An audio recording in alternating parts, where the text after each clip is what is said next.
Assalamualaikum warahmatullahi wabarakatuh.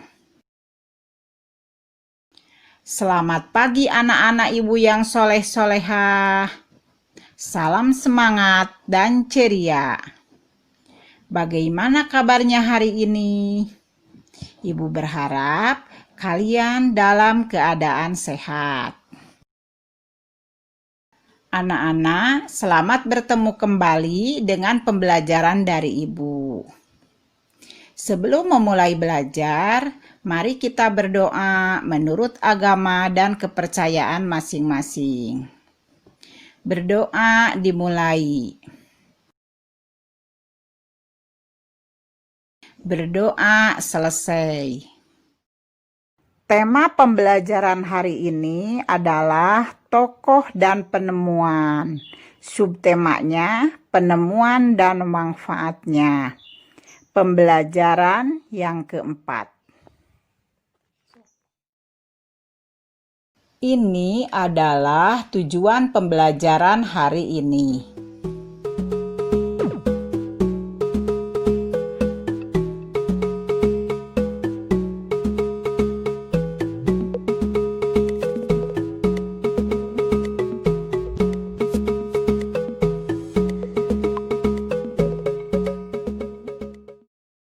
Nah, anak-anak, itulah tujuan pembelajaran yang akan kita capai hari ini.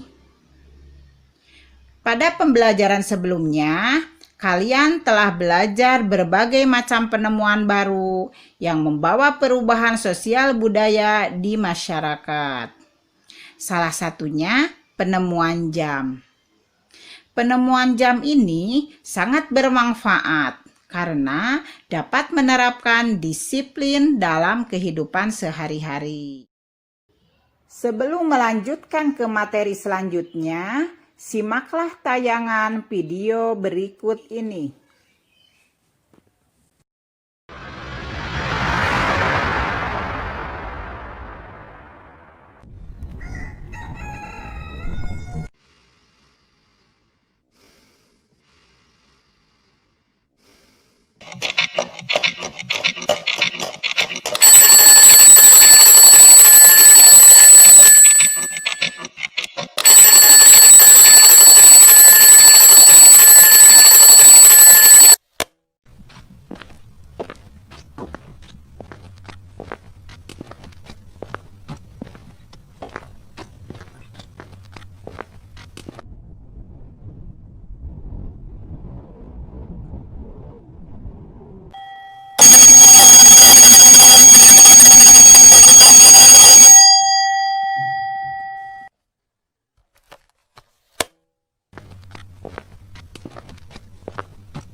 Doni, karena kamu terlambat datang ke sekolah, kamu akan Bapak kasih hukuman.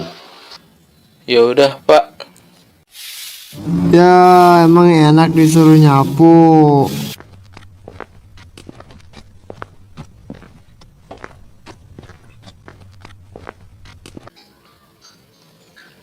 Doni, lain kali kamu jangan terlambat datang ke sekolah ya.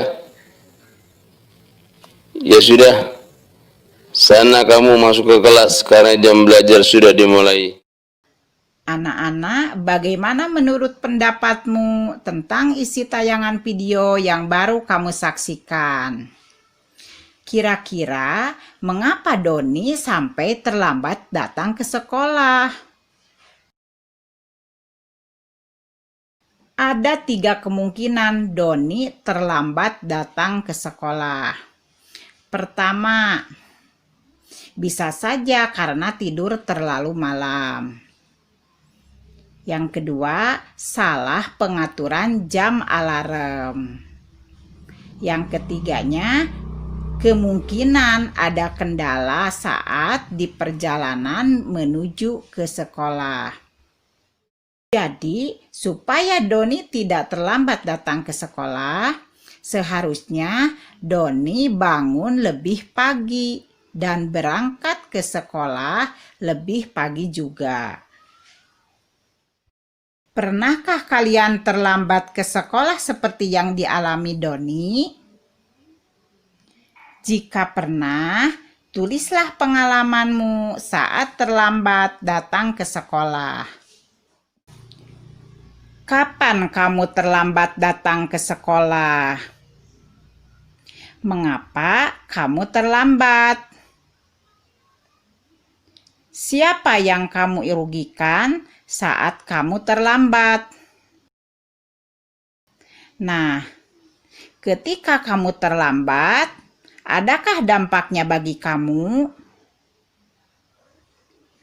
Apakah ketika kamu terlambat, kamu sudah mengambil hak temanmu untuk belajar dengan nyaman? Dan apakah ketika kamu terlambat, kamu sudah mengambil hak gurumu untuk mengajar dengan nyaman? Apakah ketika kamu terlambat, kamu belum melaksanakan kewajiban untuk menjadi pelajar yang disiplin?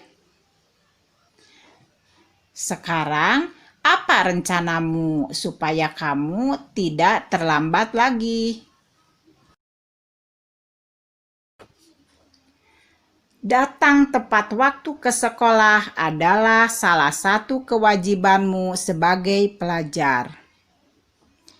Ketika kita tidak melaksanakan kewajiban dengan penuh tanggung jawab, maka akan membuat orang di sekitar kita tidak nyaman. Jadi, anak-anak, apa yang dimaksud dengan kewajiban? Kewajiban adalah segala sesuatu yang harus dikerjakan dengan penuh tanggung jawab. Sedangkan yang dimaksud dengan tanggung jawab adalah kesadaran manusia akan tingkah laku atau perbuatan yang disengaja maupun yang tidak disengaja.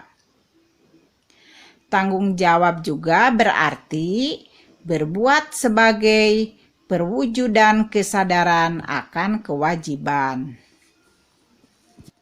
Sekarang, ayo laksanakan kewajibanmu dengan penuh tanggung jawab ya.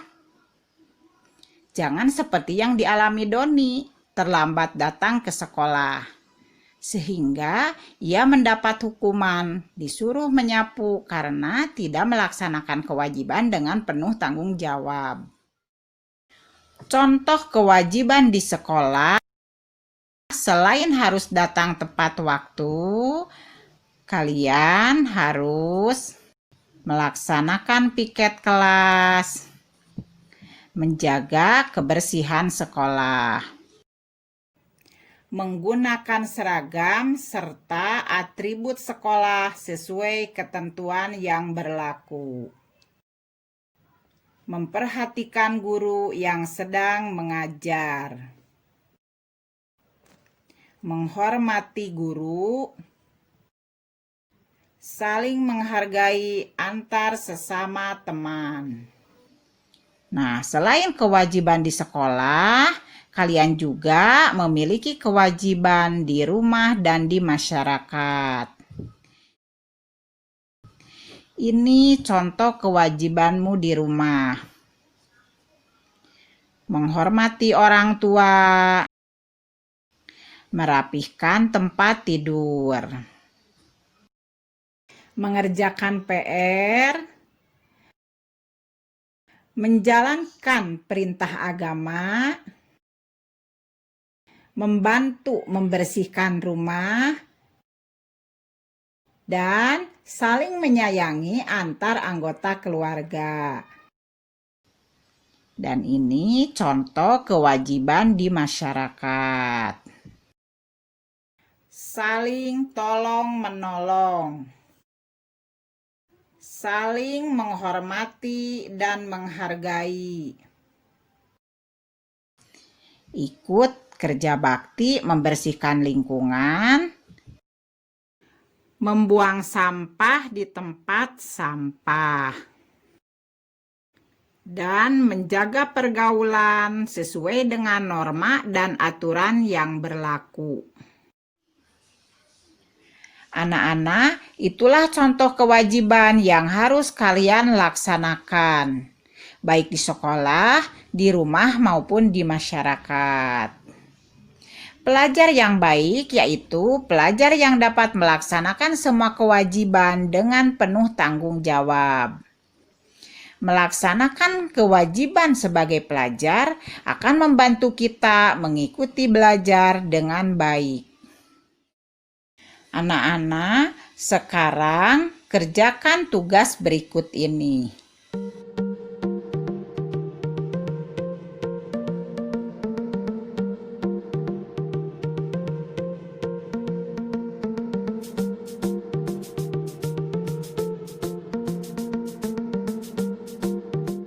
Apakah gambar tersebut sudah melaksanakan kewajiban dengan penuh tanggung jawab? Jelaskan menurut pendapatmu. Tuliskan kewajibanmu yang lain sebagai pelajar. Apa dampaknya jika kamu tidak melaksanakan kewajiban dengan tanggung jawab?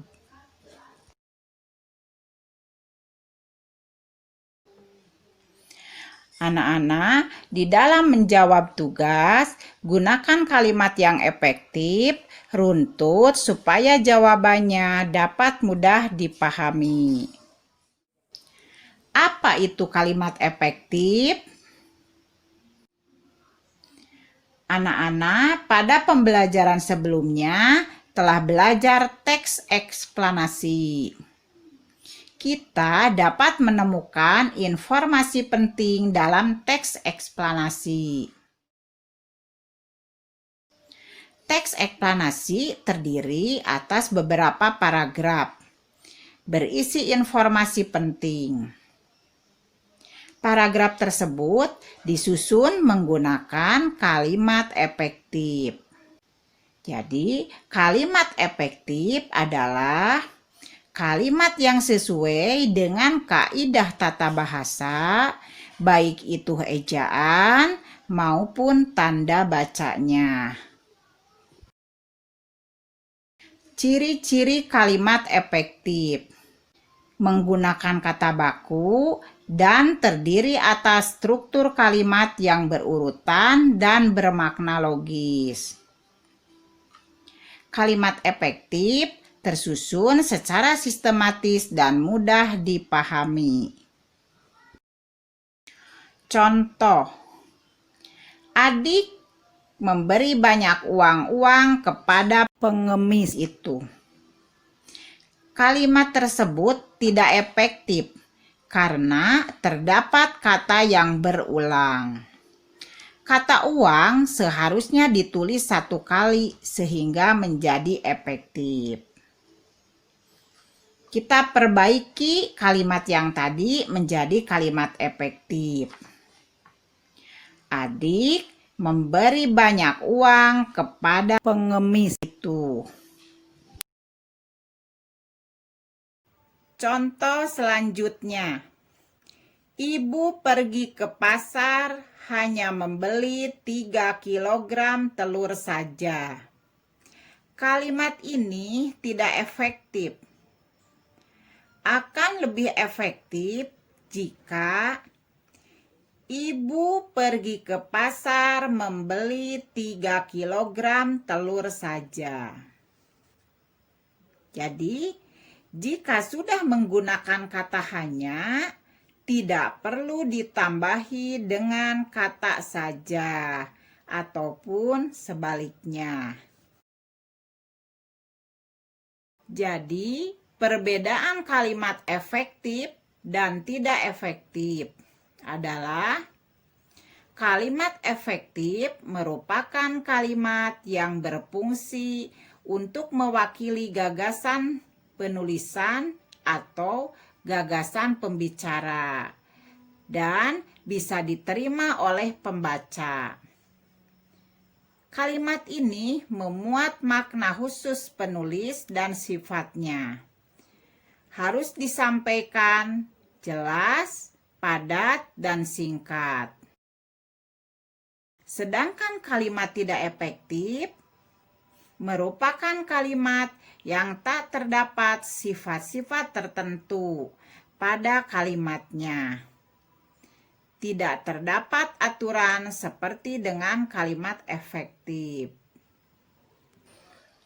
Nah, anak-anak, itulah penjelasan tentang kalimat efektif. Sudah pahamkah tentang kalimat efektif? Ibu yakin kalian paham, karena kalian anak-anak yang cerdas dan hebat. Tetap semangat ya! Sekarang kerjakan tugas berikut ini.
Anak-anak ibu yang soleh-solehah, itulah materi pembelajaran hari ini. Kalian telah banyak belajar bahwa kita harus melaksanakan kewajiban dengan penuh tanggung jawab, baik di sekolah, di rumah, maupun di masyarakat. Serta kalian harus menggunakan kalimat efektif dalam menulis informasi penting supaya mudah dipahami. Anak-anak, semoga ilmu yang didapatkan hari ini bermanfaat untuk kalian. Tetap semangat, selalu jaga kesehatan, jangan lupa beribadah dan berdoa, serta selalu patuh pada orang tua. Karena ridho dan restu orang tua selalu mengantarkan kita pada keberhasilan dan kesuksesan. Sebelum pembelajaran diakhiri, sore hari pulang ke rumah. Langsung pulang karena lelah. Cari ilmu tak hanya di sekolah, tapi bisa belajar di rumah. Bukit berbaris banyak batunya. Di padang datar kita bertemu. Main game ada waktunya. Kerjakan dulu tugas-tugasmu. Wabillahi taufik wal hidayah. Wassalamualaikum warahmatullahi wabarakatuh. I could be red, or I could be yellow, I could be blue, or I could be purple, I could be green or pink or black or white, I could be every color you like. I could be red, or I could be yellow, I could be blue, or I could be purple, I could be green or pink or black or white, I could be every color you like.